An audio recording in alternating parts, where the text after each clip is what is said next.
Para sa'yo, let me ask you, as a professional, you've been in ERC for quite some time, I would assume, right? So Yes, marami Your ka nang Honors. alam tungkol sa mga power plant, etc.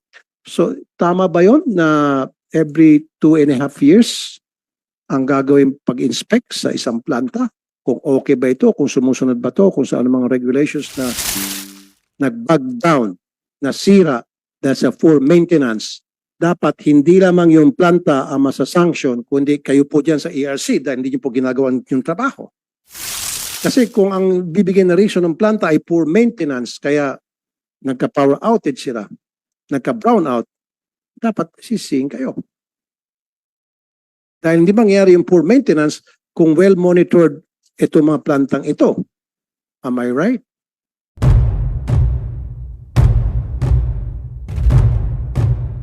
Okay. I'll proceed with one question and then kanina may mga questions si Senator Cheese and Senator Riza.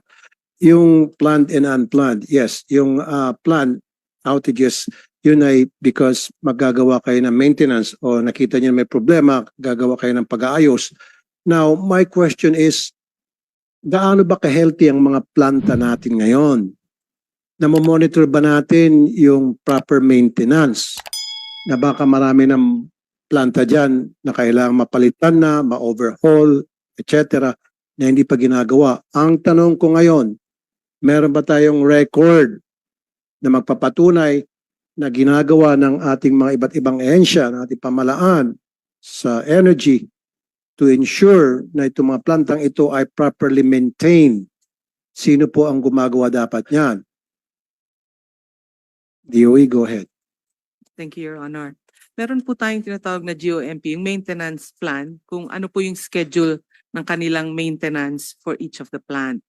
Tapos po yan, sinasubmit, tapos ina-approve po ng Department of Energy. Para sigurado po na hindi sila summer mag-schedule dahil alam natin pag summer, dapat lahat sila available. Ngayon po, binabantayan po ng ERC kung sino yung hindi sumusunod din doon sa GOMP. Kami po naman sa DOE, pagka meron pong deviation, magsasabi sila sa system operator, tapos sasabihan ng NGCP, tapos i-approve din po ng DOE kung may maganda po siyang rason kung bakit niya kailangan bigla out of the scheduled plan. Si Secretary nga pala po ay nasa PNOC board meeting nag-check. Okay, that's acceptable. Now, base po sa ginagawa niyong monitoring, sabi niyo nga po doon sa mga planta na ma-ensure na properly maintained ngayon, ilan po doon ang patuloy pa rin na nagkakaproblema, nagkakaroon tayo ng power outage as a result of poor maintenance? At ano po ang ginagawa ninyo? Kasi sabi niyo dapat properly maintain yan. So kung hindi sila sumusunod doon sa patakaran na for a certain period of time this has to be maintained at hindi nagagawa, ano po yung sanction doon? And ilan na po ang na-flag down ninyo ng mga ganong planta? At ano pong ginagawa niyo sa mga plantang yon na bulok na? Your Honor, ang ERC po ang nagbabantay nung ganong part. Then ERC, can you answer that question? Your Honors, meron po kaming mga close to real time po within 3 hours from outage occurrence dapat na i-report nila sa amin informally within 48 hours yung formal report po. The same with resumption po, and then based on those reports ng outages po, we check if they are within yung reliability indices that we have set for them. Okay. If beyond that. My question really is, gaano ba dapat ka-frequent o ka-regular yung pag-check nyo if a power plant is sumusunod doon sa maintenance procedure na set forth by either the DOE or ERC? Is that every year, twice a year, every 10 years, every 50 years? Just educate us. Opo. We kasi Your Honors, the data comes in daily po. And so daily po meron kaming database that already Hindi nga po, ang tracks ibig po. sabihin, gaano po ba dapat kadalas na ini-inspect po yung mga power plant na yan? Kasi there are times na nababalitaan natin, kaya nagkakaroon ng power outages, kasi nga po nag-bug down yung planta, luma ng planta, kulang yung pyesa, ay bulok na at kailangan palitan, etc. So kung yan talaga ay properly maintained at kung sumusunod sa regular maintenance procedure, hindi pwedeng gamitin ng dahilan na nag-bag daw yung planta kasi may nasira or luma na yung isang pyesa, etc. So kaya ang tanong ko, gaano ba kadalas dapat ang maintenance inspection na set forth by ERC?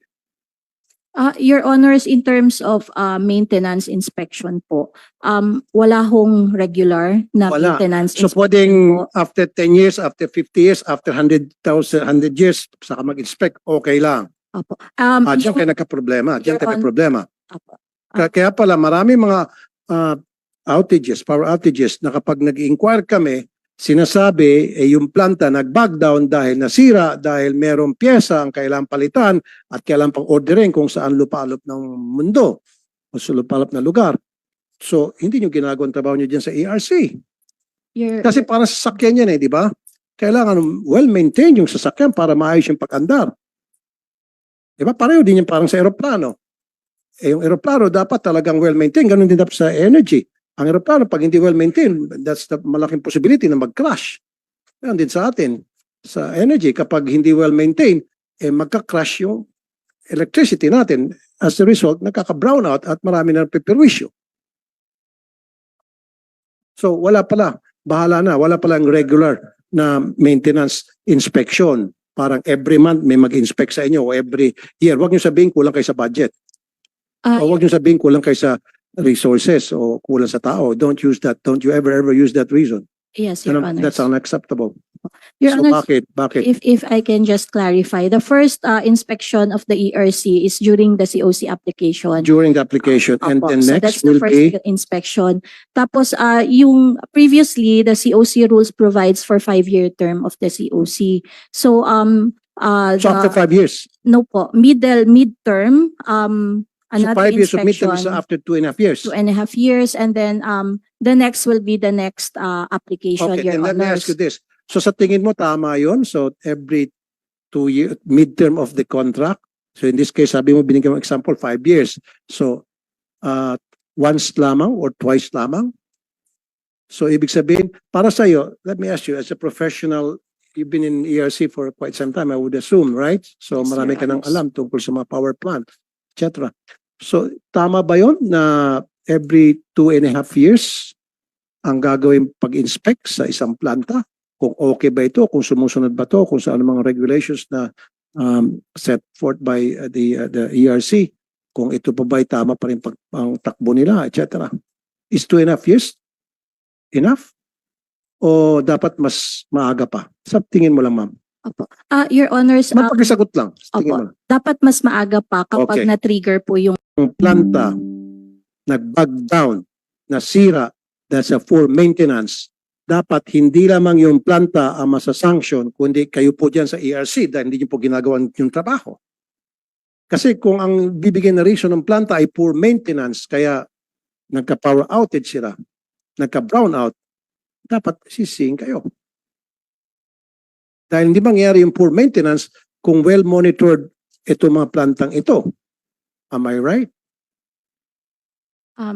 yes, Your Honors. Admittedly, what we do is desk monitoring At kapag based on meron, the benchmarks. that more we have. monitoring dapat. And then kapag dumating sa punto sa inyong monitoring na itong isang planta ay matagal na, luma na, bulok na, edi gawa nyo ng paraan. It's either palitan yan o overhaul yan, yung plantang yon.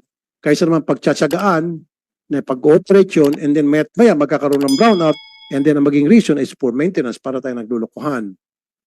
Right? Okay.